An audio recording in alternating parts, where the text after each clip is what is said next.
आपण जर पाहिलं तर आज इथे आदित्य ठाकरे स्वतः महाविकास आघाडीच्या उमेदवार वैशाली दरेकर यांचा अर्ज करण्यासाठी दाखल झालेले आहेत. आपण त्यांना प्रश्न विचारूया.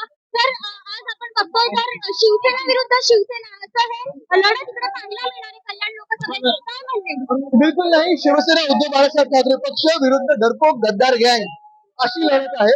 आमची खरी लढाई देशात वाढती बेरोजगारी, महागाई, शेतकरी आत्महत्या, महिलांवर अत्याचार याच्या विरोधात आमची लढत आहे. मिंदी गटासमोर आम्ही लढत नाही आहोत. सर आपण जर पाहिलं तर शहरात मोठ्या प्रमाणात बॅनर लागलेले आहेत की आमचं काम बोलतं. या संदर्भात तुम्ही काय सांगाल? नक्कीच सगळे जे काम त्यांनी गुजरातला पाठवलेलं आहे, जे उद्योग गुजरातला पाठवले, नक्कीच ते बोलतो. सर आपण जर पाहिलं तर एकंदरीतच काल आपण राजन विचारेंचा फॉर्म भरला तेव्हा देखील मोठ्या प्रमाणात गर्दी होती. आता देखील मोठ्या प्रमाणात गर्दी आहे.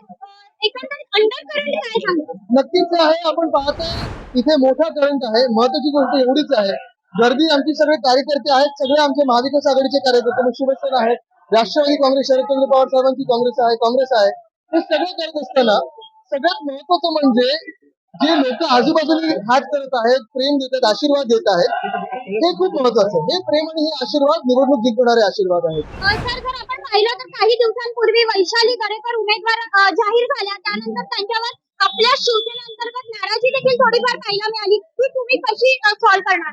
आपण हे पहा, जिथे जिथे लोकांची ताकद असते आणि जिथे लोकांना वाटतं की आम्ही ही सीट जिंकू शकतो, तिथे नाराजी 100% असते, कारण लोकांना इच्छा असते. पण ते झाल्यानंतर आपण पाहतो सगळे एकत्र येऊन आज काम करतात वैशालीताईंसाठी, कारण त्यांना देखील माहिती आहे वैशालीताई दिल्लीला जिंकून जाणार आहेत.